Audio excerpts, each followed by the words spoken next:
ஜப்பான்ல நில நடக்கும், அமெரிக்காவில் நில நடக்கும். அருட்பேரு ஜோதி, அருட்பேரு ஜோதி, கடல் பேரு கருணை. ஓம் ஹரி ஓம், ஓம் ஹரி ஓம், ஓம் ஹரி ஓம். ஓம் அகத்தியாய லோகமுத்ராய நம, ஓம் அகத்தியாய லோகமுத்ராய நம, ஓம் அகத்தியாய லோகமுத்ராய நம, ஓம் அகத்தியாய லோகமுத்ராய நம, ஓம் அகத்தியாய லோகமுத்ராய நம, ஓம் அகத்தியாய லோகமுத்ராய நம. அம்மை அப்பன் துணை.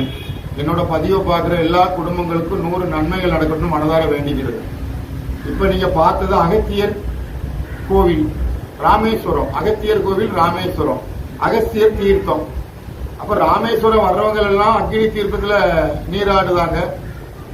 22 தீர்த்தத்துல நீராடிட்டு ராமநாத சாமி, பர்வதவர்தினி அம்பாளை கும்பிட்டுட்டு போயிடுறாங்க. ஆனா அந்த தீர்த்தத்துக்கு சொந்தக்காரன் யாருன்னு கேட்டீங்கன்னா அகஸ்தியர் தான். அகஸ்தியர் தான் தீர்த்தத்துக்கு சொந்தம். காவேரி நதி கதை, கங்கா யமுனா சக்தி, கங்கா யமுனா சக்தி.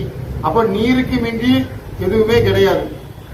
அதான் நீரின்றி அமையாது உலகு, நீரின்றி அமையாது உலகு.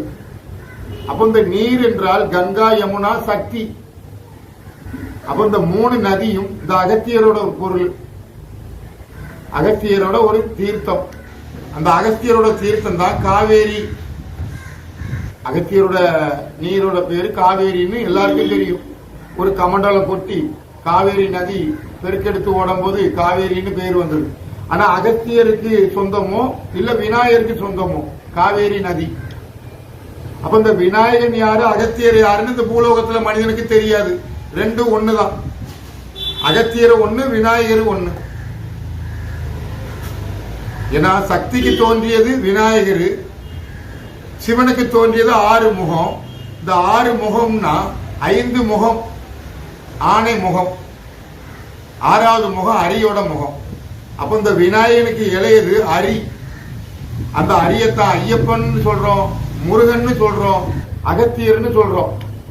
தமிழ் எழுத்து முருகனுக்கு சொந்தம்.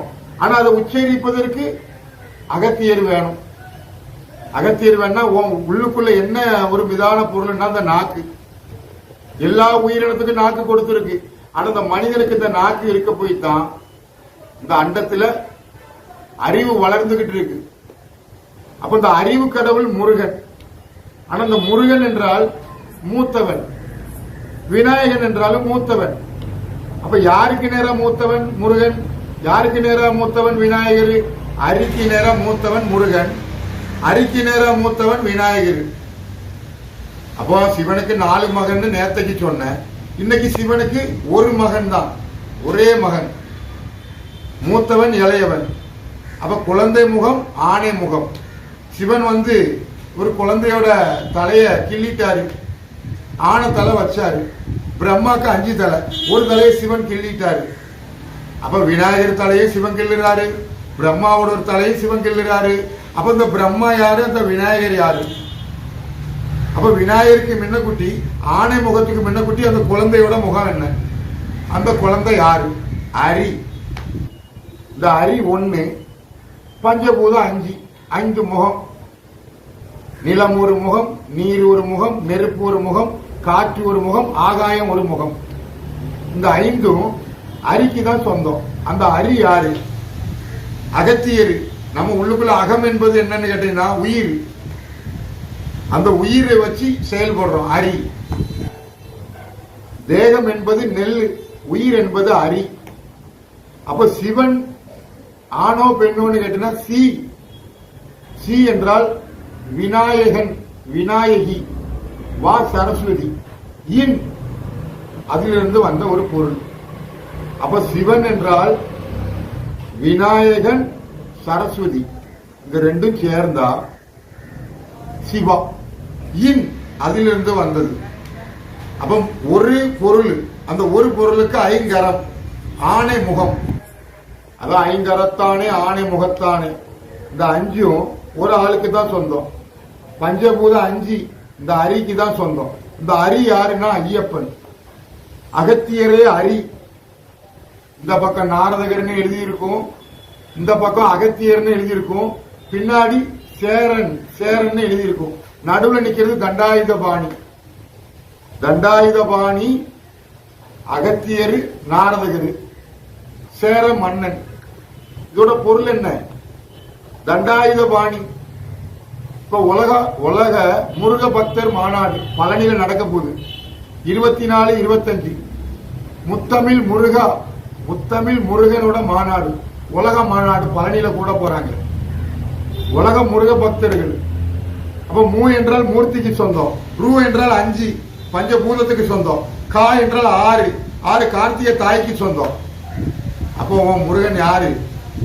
அரி, சபரி, தண்டாயுதபாணி. ஏன் 6 பட முருகனோட 6 பட வீட்டுல கேரளாக்காரங்க ஏன் பழனி மலை மட்டும் வர்றாங்க? அங்க மட்டும்தான் தண்டாயுதபாணியா நிக்கிறாரு. பாணி என்றால் 10 விரல், தண்டாயுதபாணி. ஞான தண்டாயுதபாணி. இந்த ஞான தண்டாயுதபாணி அறிஞ்சுக்கிட்டா உலக அறிஞ்ச மாதிரி. அகத்தியர், நாரதகர். சேரன் என்றால் அரசன், சமுத்திரம். இதெல்லாம் அறிகிறது தண்டாயுதபாணி. அப்ப சிவனுக்கு 4 மகன்னா 4 வேதம். 4 வேதம். 5வது வேதம் பிரணவ வேதம். இந்த 4 வேதமும் 5வது வேதம் பிரணவ வேதம். அது 5 சேர்ந்தா சக்தி. அந்த சக்திக்கு தோன்றிய அரி விநாயகன் தான் சக்தி தோற்றி வைத்தா. அப்ப விநாயகர் முகம் வர்ற முன்னுக்குட்டி அந்த குழந்தையோட முகம் என்ன? அரி. அந்த அரியத்தான் நீ முருகங்கிற. அடுத்த புராண வரலாறு என்ன சொல்ற? ஐயப்பன். கிருஷ்ணனுக்கும் சிவனுக்கும் தோன்றிய ஐயப்பன். எப்பா கிருஷ்ணனுக்கு தோன்றியதுதான் சிவன், கிருஷ்ணனுக்கு தோன்றியது சிவன். அந்த சிவன் தான் அரி. உயிர் உள்ளப்போ அரி, மறைஞ்சா சிவம். மறைஞ்சு மறுபடி தோன்றும் அரி மறைஞ்சா சிவம். இப்படிங்கிற ஒரு பொருள். சிவனுக்கு 4 மகன் சொன்னா 4 வேதம். இந்த 4 வேதத்துல 5வது வேதம் பிரணவ வேதம். அப்பனுக்கு உபதேசம் பண்ண வேதம். அதாவது அப்பன் காக்கும் கடவுள், மகன் படைப்பு கடவுள். இதுதானே நீங்க சொல்றீங்க. மகாவிஷ்ணு காக்கும் கடவுள் நாம் பெருசு, படைப்பு கடவுள் பிரம்மா பெருசு. அப்ப அப்பனும் மகனும் இந்த மனித இனம் எடுத்துக்கிடலையே. விஷ்ணு வராகி அவதாரம் எடுத்து பாதத்தை பார்க்க போனாரு. பிரம்மா ஈசனோட உச்சியை பார்க்கறதுக்கு அன்னப்பறவை எடுத்து போனாரு. தாளம்பூ வந்து பொய் சொல்லிட்டு. அப்ப இந்த வரலாறுல ஜோதி பிளம்பாய் காட்சி கொடுத்த அண்ணாமலையார் யாரு? வல்லவ மகாராஜாக்கு குழந்தையாய் பிறந்த அண்ணாமலையார் யாரு? அதெல்லாம் தெரியாது. ஜோதி பிளம்பாய் காட்சி கொடுத்த அண்ணாமலையார் அருணாச்சல மூர்த்தி. கார்த்திய தீபம் யாருக்கு சொந்தம்? 6 கார்த்திய தாய். என்ன பொருள்? 6 வேதம், 6 தாய். அப்ப 5 பூதமும் சக்திக்கு சொந்தம். 6வது சக்தி தோற்றி வைத்த குழந்தை. அந்த குழந்தையத்தான் சிவன் தலையை கிள்ளிட்டாரு. பிரம்மாக்கு 5 தலையில ஒரு தலையை சிவன் கிள்ளிட்டாரு. அப்போ அந்த சிவன் யாரு, அந்த 5 முகம் உள்ள குழந்தை யாருன்னு இந்த மனித இனத்துக்கு தெரியாது. சொன்னாலும் புரியாது. நீ படிச்ச வேதம் 4 வேதம். ரிக்வேதம், யஜுர்வேதம், சாமவேதம். சாமவேதம் என்றால் நெருப்பு. அது சீதாக்கும் பார்வதிக்கு தான் சொந்தம். ரிக்வேதம், யஜுர்வேதம், சாமவேதம், அதர்வண வேதம். இந்திர ராணி 4 வேதம். 5வது வேதம் பிரணவ வேதம். சூரியனை சார்ந்தது, வெளிச்சத்தை சார்ந்தது. யாருக்கு சொந்தம்? ஆகாயம். யாருக்கு சொந்தம்? இப்படி அறிகிறது தான் விஷயமே. சிவகாமி ஆணோ பெண்ணோ? அது பெண்ணு. சிதம்பரம் ஆணு. இது நீ அறிஞ்ச பாடம். சிவாங்கிற வார்த்தையே 2 சக்தி தான். விநாயகி, சரஸ்வதி. அப்போ சிவன் எங்க இருக்கிறாரு? தாயிலிருந்து வந்த சரீரத்தில் இருக்கிறாரு. நெற்றிக்கண்ணிலிருந்து தோன்றிய 6 முகம். 5 முகம் பிரம்மாக்கு, 6 முகம் யாருக்கு? அது முருகனுக்குங்க. ரூ என்றால் 5, கா என்றால் 6. அப்ப ரூ 5 தமிழ் வார்த்தையில, கா என்றால் 6. அப்ப 6 முகம் யாருக்கு? 5 முகம் யாருக்கு? இது 2 ரூ கா. மூ சேர்ந்தா மூர்த்தி. முருகா என்றால் மூர்த்தி. முருகா என்றால் பிரம்மா, விஷ்ணு, சிவன் 3 சேர்ந்த ஒரு அவதாரம். ஒரு அவதாரம் தான். பிரம்மா, விஷ்ணு, சிவன் 3 சேர்ந்த ஒரு அவதாரம். 4 வேதம். 4 வேதம் ஒன்றில் அடக்கணும். அந்த ஒன்றில் அடக்கிறது யாருன்னா, விநாயகனுக்கு இளையது அரி, அகத்தியருக்கு இளையது அரி. அகத்தியர் என்றால் அத்தி, யானை. விநாயகன் என்றால் யானை. அரி என்றால் ஐயப்பன். அந்த ஐயப்பனை தான் நீ தண்டாயுதபாணி என்று அழைக்கிற. இப்ப உலக மாநாடு பழனியில போடுறாங்க 24, 25 உலக முருக பக்த மாநாடு. அதாவது காசியில் இறந்தால் முக்தி, திருவாரூர்ல பிறந்தால் முக்தி, அண்ணாமலை நினைத்தால் முக்தி, சிதம்பரம் தரிசனம் பார்த்தால் முக்தி, முருகன் இருக்குமட முக்தி. அப்ப இந்த முக்தினா என்ன பொருள்? ஒரு தாயிலிருந்து கிடைச்ச பிரதானமான ஒரு பொருள் இரு கண்ணு. இந்த இரு கண்ணு தான் அழகு. அதான் அழகு முருகன். அப்போ சபரிமலைக்கு இருமுடி கட்டி வர்றது. அந்த இருமுடினா இந்த இரு புருவம், இந்த புருவம், இந்த முடி, இந்த முடிய கடைசியில கெட்டி கொண்டு வரணுங்கிறது தான். அல்லாம நெருப்புல போடக்கூடாதுங்கிற ஒரு பொருள் தான். அப்ப சிவனுக்கு 4 மகன் நேத்தைக்கு சொன்ன, இன்னைக்கு சிவனுக்கு ஒரே மகன், இளையவன் மூத்தவன். அப்ப இளையவன் யாரு, மூத்தவன் யாரு? ரெண்டுல ஒரே ஆளுதான். முதலில் ஆணை முகம், இரண்டாவது அரியோட முகம். அது உங்களுக்கு பிரிச்சு வச்சது அண்ணன் தம்பின்னு. அப்போ சக்திக்கு தோன்றியது விநாயகர், சிவனுக்கு தோன்றிய 6 முகம், இந்த 6 வேதம், 6 கார்த்திகை பெண்கள், தாய், இப்படிங்கிற ஒரு பொருள் தான். புரியுதா? முக்தியே சக்தி, சக்தியே முக்தி, முக்தியே சக்தி, சக்தியே முக்தி. முருகன் இருக்குமிட முக்தினா முருகனுக்கு தாய் தந்த வேலு, தாய் தந்த வேல். அந்த வேல் என்ன பொருள்? அந்த வேல் என்ன பொருளியா? உடனே ஒரு வேலை தூக்கிட்டு வர்றதில்ல. ஆணையோட தந்தம், ஆணையோட தந்தம், விநாயகரோட தந்தம். அந்த தந்தத்தை வச்சுதான் எழுதுறது. எழுத்தை அறிவித்த இறைவன் யாரு? யாரப்பா? எழுத்து அறிவித்த இறைவன் யாரு? வித்ய விநாயகர். வித்ய விநாயகர் மூத்தது. அப்ப வியாசரு அதே தான், வியாக்கரபாதர், பதஞ்சலி, இப்படின்னு எல்லாமே மாத்தி மாத்தி சொல்லலாம். ஏன்னா நீங்க புராண வரலாறு படிச்ச பாடம், உங்க பெரியவங்க சொல்லி தந்த பாடம். எனக்கு எந்த பெரியவங்களும் கிடையாது, எந்த பாட புத்தகமும் கிடையாது, எந்த பெரியவங்களும் கிடையாது, எந்த பாட புத்தகமும் கிடையாது. சுய அறிவு, சுய அறிவு.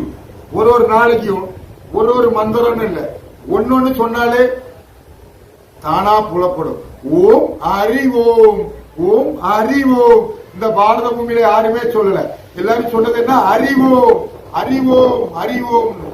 இதான சொல்லிருக்கீங்க. குழந்தையாய் முருகன் அந்த வாத்தியார், அதாவது குருவிடம் என்ன சொல்லுவாரு? குரு என்ன சொல்லுவாரு? அறிவோம் அப்படின்னு குரு சொல்லுவாரு. ஆனா அந்த குழந்தை என்ன சொல்லும்? ஓம் அரி.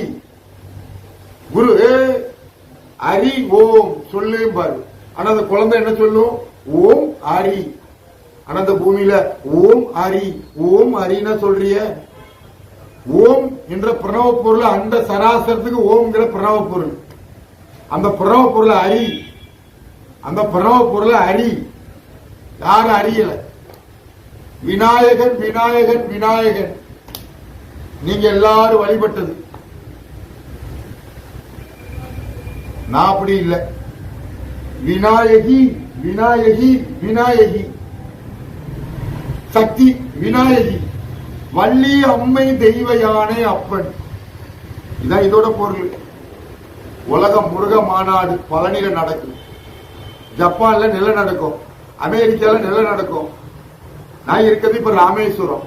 நான் ஏன் ராமேஸ்வரம் வரல? 4 ஆண்டுகள் ஆச்சு. 4 ஆண்டுக்கு பிறகு ராமேஸ்வரம் ஏன் வந்திருக்கோம்னா, என்ன அம்மையப்பர் அழைத்தார்கள். அம்மையப்பர் அழைத்தார்கள், மகனே வா. அண்ணாமலையே ராமநாதா, அண்ணாமலையே ராமநாதா. அக்னி மலை, அக்னி சமுத்திரம். அப்ப மலையும் நீரும் என்ன பொருள்? மலை சமுத்திரம் யாருக்கு சொந்தம்? யாருக்கியா சொந்தம்? ராமநாதா, பரலோக மாதா. பரலோக மாதா ராமநாதா. உனக்கு பரலோக மாதான்னா வேற ஒரு மதத்தை சேர்ந்த கடவுள். பரலோக நாதான்னா நம்ம கடவுள். இது நீ படிச்ச பாடம். மா என்பது மகாலட்சுமிக்கு சொந்தம். மாதா நாதா. அந்த நாதா மாதா. நம நம நாராயண மகாலட்சுமி. சி விநாயகி, வா சரஸ்வதி, யா முருகன். அப்போ பரம்பொருளுக்கு தோன்றிய 5 முகம், பரம்பொருளுக்கு தோன்றிய 5 முகம் பிரம்மா. அந்த பிரம்மா யாருன்னா விநாயகன். அதுல இருந்து வந்த அரி ஒவ்வொரு மனிதனும். ஆனா இப்பவும் அந்த பிரம்மா உங்களுக்கு எல்லாம் காட்சி தந்துகிட்டு தான் இருக்கு. பிரம்மாக்கு ஆலயமே கிடையாது. ஒவ்வொரு ஆலயத்து வாசல்ல தும்பிக்கையை வச்சுட்டு ஆட்டிக்கிட்டே நிக்க இல்லையா? அதற்கு பேர் என்ன? விநாயகன். நீ அறிந்த பாடம் இல்ல விநாயகி நான் சொல்லி தந்த பாடம். அதற்கு பேர் தான் பிரம்மா. அண்ட சராசரத்தில் முதல் தோன்றிய ஒரு பிரம்மம். அந்த பிரம்மத்திலிருந்து வந்த அரி ஒவ்வொரு மனிதனும். ஆணைக்கு இரு கரம் பதிச்சு நடக்கு. ஆனா மனிதன் இரு பாதத்தை வச்சு இரு கரத்தால் நிமிர்ந்து நிக்கிறான். ஆணைக்கு இரு பாதம் இரு கரம். ஆனா நீ படிச்ச பாடத்துல எப்படி? யானைக்கு 4 காலுங்க. அப்ப விநாயகருக்கு 4 கையை கொடுத்து ஏன் 2 பாதத்தை கொடுத்துருக்கு? 4 கை பாக்குறல்ல விநாயகருக்கு, 4 கை 2 பாதம். ஆனா ஆணைக்கு எத்தனை காலு? 4 காலு. நீ படிச்ச பாடம் 2 பாதம் 2 கரம். கரத்தை பதிச்சு நடக்கு. ஆனா நிமிர்ந்து நிற்கக்கூடிய மனிதனை உருவாக்கி இருக்கு. அந்த மனிதன் யாரை வணங்கணும்? பிரம்மத்தை வணங்கணும். உன் சரீரம் என்பது பிரம்மம். அந்த பிரம்மத்தின் சொந்தக்கார யாருன்னா பிரணவ பொருள் விநாயகி இப்படிங்கிற ஒரு பொருள். சக்தியே முக்தி, முக்தியே சக்தி. அண்ணாமலையை நினைத்தால் முக்தி, உண்ணாமலை தாயாரை நினைத்தால் தான் முக்தி. அண்ணாமலையார் தான் உண்ணாமலை தாயை நினைப்பான். உனக்கு அண்ணாமலையாரும் உண்ணாமலையாமனும் கணவன் மனைவின்னு தான் தெரியும். நன்றி கெட்ட ஜென்மங்களா. அம்மை அப்பன் துணை இருக்கட்டும். அண்ணாமலை உண்ணாமலை தாய், கணவன் மனைவி அல்ல. அம்மை மகன். தாயிலிருந்து வந்த சரீரம், தாயிலிருந்து வந்த சரீரம். அண்ணாமலையார் உண்ணாமலை அம்மன். புரியுதா? வள்ளி அம்மை தெய்வ யானை அப்பன். அரி சபரி அகத்தியர். அகம் என்பது உயிர். அந்த உயிர் எதற்கு ஆண்டவன் தந்தானா? அழிஞ்சு போவதுக்கல்ல, அழியாம பாதுகாக்கிறதுக்கு தான் மனிதனுக்கு 18 அறிவு. 18 அறிவு தந்து உன்னை உருவாக்கி இருக்கு. 18 அத்தியாயம். நீ எந்த தவறு செஞ்சாலும் இப்போ ஒரு நீதிமன்றம், மறைஞ்ச பிறகு ஒரு நீதிமன்றம். அந்த நீதிமன்றம் மண்ணுக்குள்ளதான் போகணுமே தவிர அக்னிக்குள்ள போக கூடாது. அதுதான் அக்னி சமுத்திரம், அக்னி மலை, திருவண்ணாமலை. கார்த்திகை தீபம் பார்க்கறதுக்கு உனக்கு என்ன பிரதானம் வேணும்? கண்ணு வேணும். மகர ஜோதி பார்ப்பதுக்கு என்ன வேணும்? கண்ணு வேணும். அருட்பெருஞ்சோதி, அருட்பெருஞ்சோதி கடல் பெருங்கருணை. ஒவ்வொரு மனித உயிருக்கும் கடலுக்கு சம்பந்தம் உண்டு. இப்படிங்கிற ஒரு பொருள். புரியுதா? அண்ட சராசர பரம்பொருளுக்கு ஒரு மகன். அந்த ஒரு மகனுக்கு 5 முகம். 5 முகம் உள்ள கடவுளை யாரு தோற்றி வைத்தா? அவர் தானே அண்ட சராசரத்துக்கு பரம்பொருள். பார்கடல்ல பள்ளி கொண்டிருக்கிற மகாவிஷ்ணு பிரம்மாவை தோற்றி வைத்தார். பிரம்மாக்கு 5 முகம். ஒரு முகத்தை சிவன் கிள்ளிட்டாரு. அடுத்தால விநாயகரோட தலையும் சிவன் கிள்ளி அடுத்தால ஆணை முகத்தை வச்சாரு. இது நீ படிச்ச பாடம். பிரம்மம் என்றால் 5 முகம், 5 கரத்தான், ஆணை முகத்தான். ஆணை முகம் அரியோட முகம். புரியுதா? அப்போ சரீரத்தை பாதுகாப்பதற்கு தான் உன்னை ஆலய வழிபாடு செய்ய சொன்னது. நீ ஆலய வழிபாடு அனைத்தும் படிச்சுட்டு சரீரத்தை நெருப்புல கொண்டு போடுறியே பாவிகளா. மாதா பிதா குரு தெய்வம் இருக்கு. மாதாவோட ரத்தம், பிதாவோட சதை, குருவோட தலை எல்லாத்தையும் கொண்டு நெருப்புல போட்டுட்டு நீ தெய்வ வழிபாடு பண்ற. 7 பிறவி எடுத்தாலும் உன் குடும்பத்துக்கு பிரம்மகத்தி தோஷம் போகாது. அதாவது பிரம்ம ஞானம் அறிந்தவனே பிராமணன். திரு அனந்த பத்மநாதன். அனந்த பத்மநாதன் பள்ளி கொண்டிருக்கிற பார்த்திருப்பிய. கை இப்படி கையை வைக்கும் போது கைக்கு கீழே ஒரு சிவலிங்கம் இருக்கும். பார்கடல்ல பள்ளி கொண்டிருக்கிற மகாவிஷ்ணு கரம், 5 கரத்துக்கு கீழே ஒரு சிவலிங்கம் இருக்கும். அந்த சிவலிங்கம் யாருக்கு சொந்தம்? அத முதல்ல படி. பிரம்மத்தை மறைத்த இடத்துல சிவலிங்க அடையாளம். நீ தனியா ஒரு சிவலிங்க வழிபாடெல்லாம் பண்ண வேண்டாம். சிவன் யாரு? அந்த நாட்டியம் ஆடுற லிங்கம் என்ன? புரியுதா? நாட்டியம் ஆடுற லிங்கமா இல்ல இந்த சிவலிங்கமா? அது நாட்டியம் ஆடுறது சிதம்பரம், இது சிவலிங்கம். ரெண்டும் ஒண்ணு இல்ல. நாட்டியம் ஆடுறது பார்கடல்ல பள்ளி கொண்டிருக்கிறவர் நாட்டியம் ஆடுறாரு. அதுல இருந்து தோன்றிய மகன் லிங்கமா ஆகணும். மண்ணில மறைஞ்சா லிங்கம். ஆனா நீ படிச்சது என்ன? சிவலிங்கமும் அவருக்கு தான் சொந்தம், நாட்டியம் ஆடுறதும் அவரு தான் சொந்தம்னா அதல்ல. நாட்டியம் ஆடுற சிதம்பரத்தோட மகன் சிவலிங்கமா ஆகணும். மண்ணுல மறைஞ்சா சிவலிங்கம், எரிச்சிட்டா வேற பிறவி. ஓம் ஹரி ஓம் அம்மை அப்பன் துணை.